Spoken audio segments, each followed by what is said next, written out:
नमस्कार, good morning. Gurugram degree college Chak 5 Alam Shri Vidyanagar की इस ऑनलाइन क्लासेज में आपका स्वागत, हार्दिक अभिनंदन। मैं ओम प्रकाश मेहरडा आज आपको गुट निरपेक्षता के बारे में अध्ययन करेंगे। हमने पूर्व में गुट निरपेक्षता अध्ययन किया। गुट निरपेक्षता का उद्देश्य, कहाँ से उदय हुआ, गुट निरपेक्षता की शक्ति क्या थी, गुट निरपेक्षता के कार्य क्या, प्रभावित करने वाले कारक कौन से थे, प्रभावित करने वाले कारक, और हमने अध्ययन किया था उसका उदय कैसे हुआ, गुट निरपेक्षता की शक्ति क्या थी, प्रभावित करने वाले कारक क्या थे, यानी गुट निरपेक्षता की जरूरत हमें क्यों पड़ी, ऐसे कौन कौन से कारक थे, ये गुट निरपेक्षता के कारक। और शिखर सम्मेलन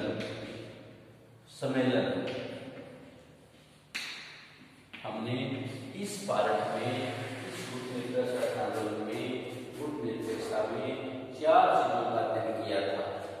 नेक्स्ट हमारा जो गुट निरपेक्षता का अध्ययन है, नेक्स्ट जो गुट निरपेक्षता का अध्ययन है कि गुट निरपेक्षता की उपलब्धियां, गुट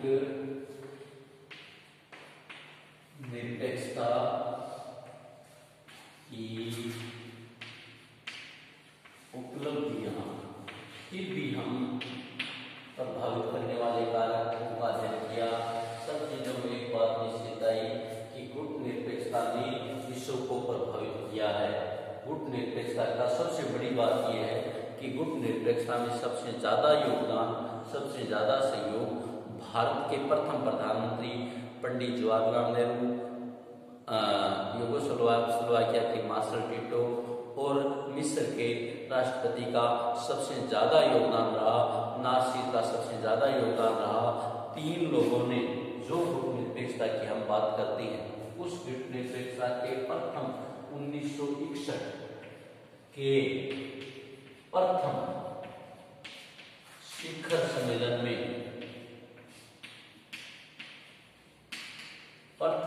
सम्मेलन में जो सदस्यों की संख्या 25 थी, सदस्यों की संख्या 25 थी, जिसमें से 17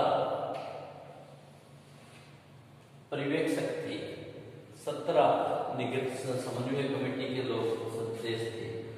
वो सदस्य संख्या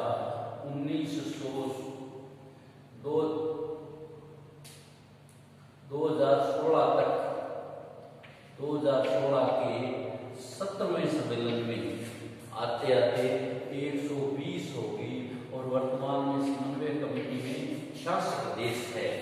इन समन्वय कमेटी के सदस्यों का निर्वाचन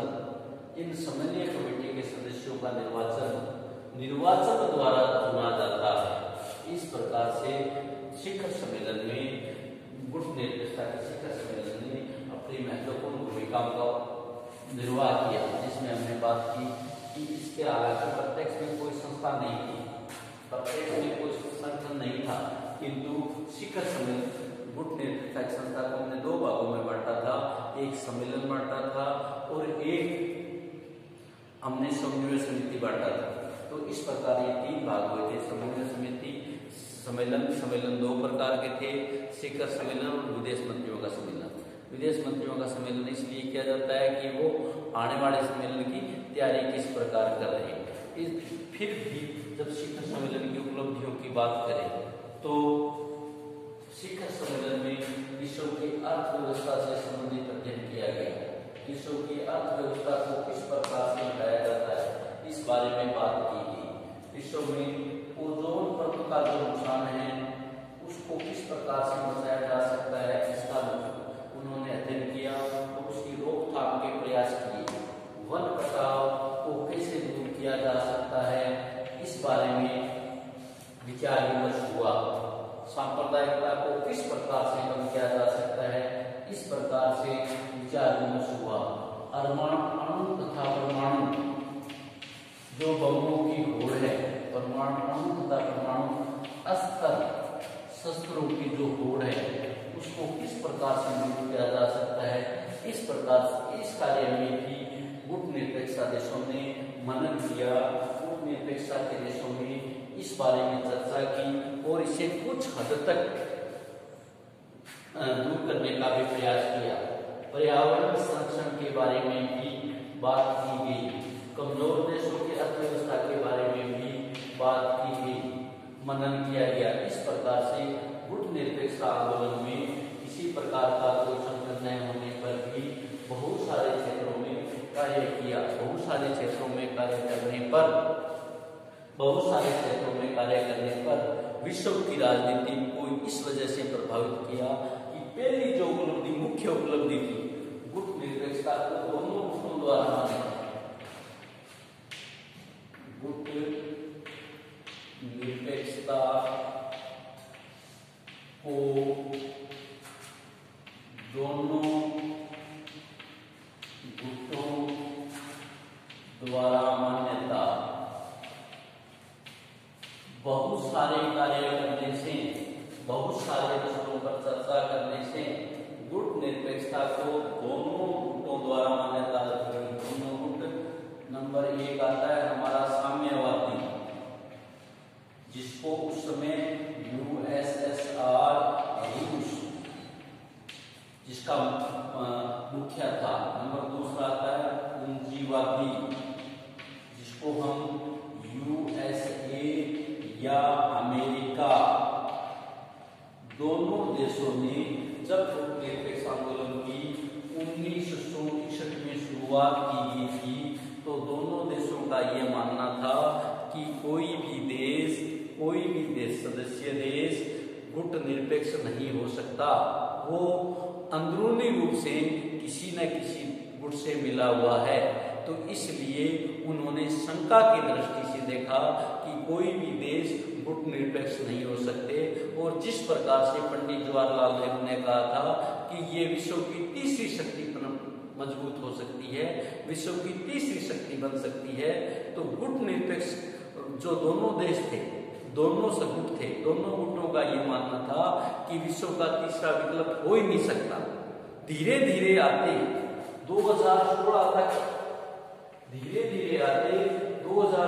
तक इस स्थिति से दोनों गुट वाकिफ हो गए। दोनों गुटों ने यह सोचना शुरू कर दिया, दोनों गुटों ने यह समझना शुरू कर दिया, दोनों गुटों ने यह मान लिया कि गुट निरपेक्ष एक अच्छा आंदोलन है, गुट निरपेक्षता कामयाब है और दुनिया के सामने तीसरा विकल्प है। ये दोनों गुट कौन से दोनों गुट, साम्यवादी और पूंजीवादी, दोनों गुटों ने इस बात को मान लिया। दूसरा है विश्व राजनीति में संघर्षों को टालना। विश्व राजनीति में संघर्षों को टालना बड़ी महत्वपूर्ण बात है। किस चीजों में संघर्ष है, किस बात में संघर्ष है, ये बड़ी हमें सोचने वाली बात है। विश्व जब द्वितीय विश्व युद्ध झेल चुका था, 1945 से 50 तक साम्यवाद से बहुत सारे छोटे छोटे देश स्वतंत्र हो गए थे जो विकासशील श्रेणी में थे। ऐसी स्थिति में सारा विश्व तीसरे युद्ध की कल्पना करता था। सारा विश्व यह सोचता था कि तीसरा विश्व युद्ध जल्दी ही होगा, तीसरा विश्व युद्ध जल्दी ही होगा। किंतु इस धारणा को इस गुट निरपेक्षता ने सिरे से खारिज कर दिया। अब विश्व के जो मुख्य देश थे वह भी मानने लगे, क्योंकि छोटे मोटे संघर्ष होते थे, किसी दो देशों में विवाद होते थे, तो गुट निरपेक्ष देशों ने उन आंदोलनों को, उन संघर्षों को टालने का काम किया और टालने से विश्व में ऐसी शांति को रोका जा सका। तो इस प्रकार गुट निरपेक्ष की जो दूसरी महत्वपूर्ण उपलब्धि थी वह थी कि विश्व राजनीति में संघर्षों को टालने का काम किया। तीसरा, शीत युद्ध को सशस्त्र युद्ध में परिणित होने से रोकना। 1945 में द्वितीय विश्व युद्ध खत्म हुआ। द्वितीय विश्व युद्ध तो खत्म हो गया, परंतु विश्व में दो बड़े गुट पनप गए, साम्यवादी गुट और पूंजीवादी गुट। दोनों गुटों में जो टकराव की स्थिति थी वो वैसी की वैसी रही। दोनों युद्ध शस्त्रों की युद्ध की अपेक्षा वाक युद्ध या फिर टिप्पणी एक दूसरे के खिलाफ करते। अब इस प्रकार की जो स्थिति थी वो स्थिति हम लंबे समय तक अगर इस प्रकार की स्थिति में रहते हैं तो शस्त्र युद्ध हो सकता है, परंतु गुट निरपेक्षता ने किसी विश्व के जो देश थे वो किसी गुट में इस मामले में शामिल नहीं हुए और इसका परिणाम ये हुआ कि जो शस्त्र युद्ध में परिणित हो सकता था उसको रोकने का कार्य किया। किसने रोकने का कार्य किया? गुट निरपेक्षता ने। गुट निरपेक्षता ने जो शीत युद्ध था उसको शस्त्र युद्ध में परिणित होने से रोकने का कार्य किया।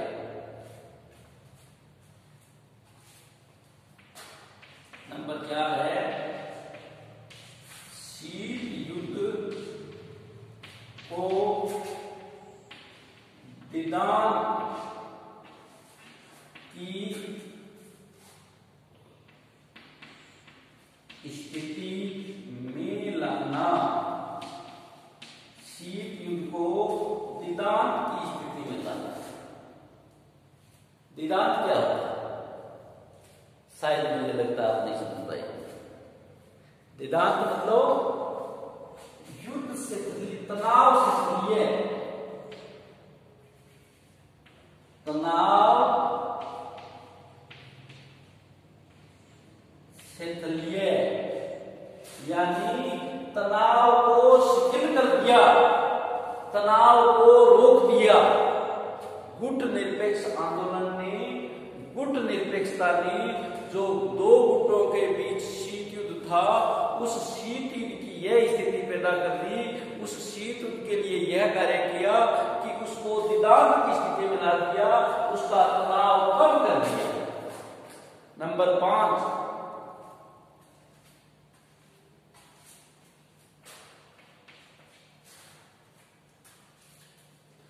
निशस्त्रीकरण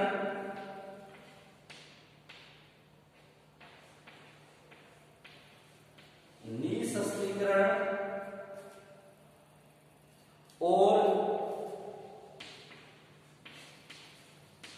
शस्त्र नियंत्रण की दिशा में कार्य। निशस्त्रीकरण और शस्त्र नियंत्रण की दिशा में कार्य। गुट निरपेक्षता ने विश्व के सामने, विश्व के आगे ऐसी स्थिति पैदा कर दी कि सारे देश निशस्त्रीकरण की दौड़ में लग गए। सारे विश्व के देश निशस्त्रीकरण के लिए कार्य करने लगे और इसके लिए सबसे मुख्य कार्य जो गुट निरपेक्ष ने किया 1954 से 1963 तक किया। 1963 तक परमाणु अप्रसार संधि का कार्य किया, जिसमें यह निश्चित किया कि आगे से कोई भी देश शस्त्र निर्माण में अपना बजट ज्यादा निर्धारित नहीं करेंगे, शस्त्र निर्माण में ज्यादा कार्य नहीं करेंगे। नंबर 6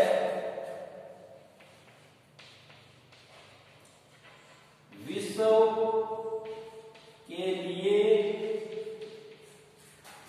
के लिए उन्मुक्त वातावरण का निर्माण।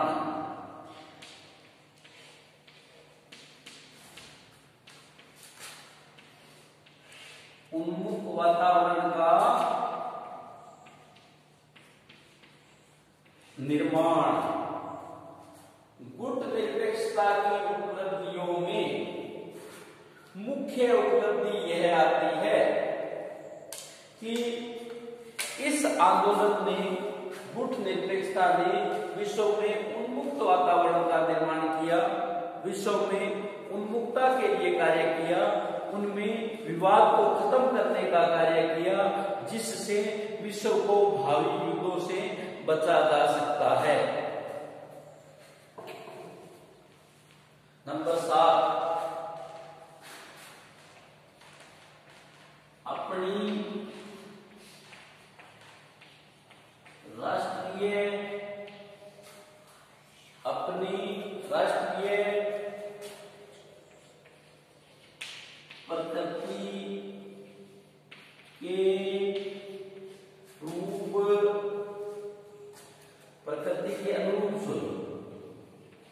प्रकृति के अनुरूप विकास में प्रगति के अनुरूप विकास के प्रतिमान। गुट निरपेक्षता की उपलब्धियों में 7वीं जो उपलब्धि है हमारी, अपने राष्ट्रीय प्रकृति के अनुरूप विकास के प्रतिमान, यानी विश्व में हमारी स्थिति कैसी है, हमने संविधान में कौन से राज्य की बात की है, हमने संविधान में कौन सा राज्य बनाने की बात की है। भारत में लोकतांत्रिक समाजवाद की बात कही गई और अरब कंट्रियों में अरब समाजवाद की बात कही गई। जब गुट निरपेक्ष है विश्व, जब एक गुट दूसरे गुट में भाग नहीं ले रहा है, उसके कामों में दखलंदाजी नहीं कर रहा है, तो जो देश अपना प्रतिमान जो चाहता है उसके अनुसार अपना उन्होंने विकास किया। भारत में लोकतांत्रिक समाजवाद को बढ़ाया है और अरब ने अरब समाजवाद को बढ़ाया है। इस प्रकार से मुख्य जो कार्य रहा, अपनी राष्ट्रीय प्रकृति के अनुरूप विकास के प्रतिमान स्थापित किए, अपनी जो संविधान, जिस देश की जो संविधान की रूपरेखा में जैसे राज्यों का निर्माण किया करना था वैसा किया। नंबर 8,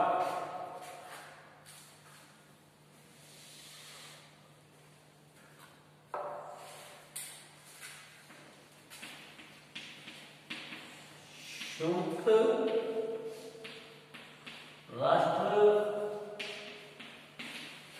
संघ, संयुक्त राष्ट्र संघ के स्वरूप को रूपांतरित करना, के स्वरूप को रूपांतरित करना।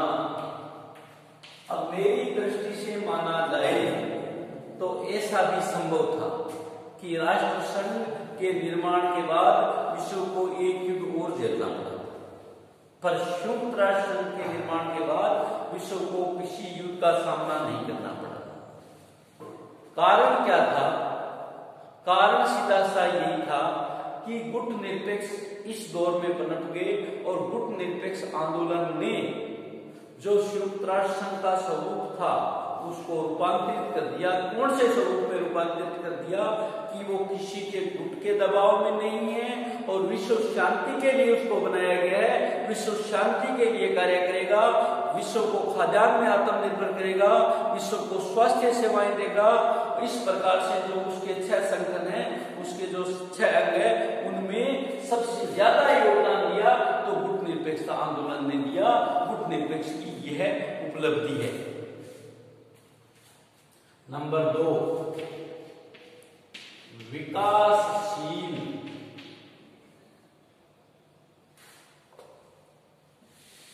नंबर 9, विकासशील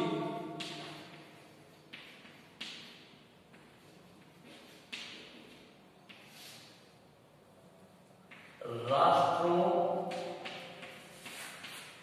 के मध्य आर्थिक सहयोग। गुट निरपेक्षता के इस आंदोलन ने विश्व के जो विकासशील देश थे, विकासशील देशों में आर्थिक सहयोग का कार्य किया। किस देश को किस आर्थिक क्षेत्र में विकास की जरूरत है, उस जरूरत को पूरा करने का कार्य किया। किस प्रकार से एक देश दूसरे देश का सहयोग कर सकते हैं। नेक्स्ट 10 नंबर, नई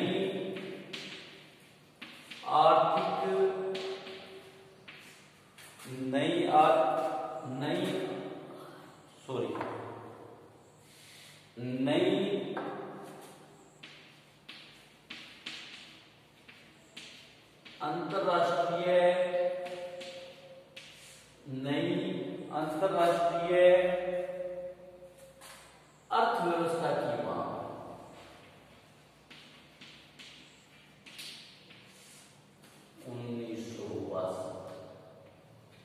विश्व के सामने समानता के लिए किसी भी गुट का वर्चस्व न रहे, इस दृष्टि को लागू करने के लिए गुट निरपेक्ष आंदोलन ने नई अंतरराष्ट्रीय अर्थव्यवस्था की मांग 1962 में। इस प्रकार से गुट निरपेक्षता के जो आंदोलन की उपलब्धियां हैं, उनमें नंबर 1 आता है गुट निरपेक्षता को दोनों गुटों द्वारा मान्यता। दोनों गुट साम्यवाद और पूंजीवाद, विश्व राजनीति के संघर्ष को टालना, यानी इस गुट निरपेक्ष आंदोलन के बाद विश्व को किसी भी विश्व युद्ध का सामना नहीं करना पड़ा। नंबर 3, शीत युद्ध को शस्त्र युद्ध में परिणत होने से रोकना। जो पूंजीवादी देश दोनों गुटों में शीत युद्ध चल रहा था, उसको शस्त्र युद्ध में होने से रोका। नंबर 4, शीत युद्ध को दिदांत की स्थिति में लाना। दिदांत, ये बात समझने वाली है। दिदांत मतलब तनाव से लिए, यानी उनके बीच में जो तनाव था उसको कम करने का कार्य। नंबर 5, निशस्त्रीकरण और शस्त्र नियंत्रण की दिशा में कार्य। गुट निरपेक्षता में सबसे पहले 1954 से 1963 के दौरान निशस्त्रीकरण का कार्य किया।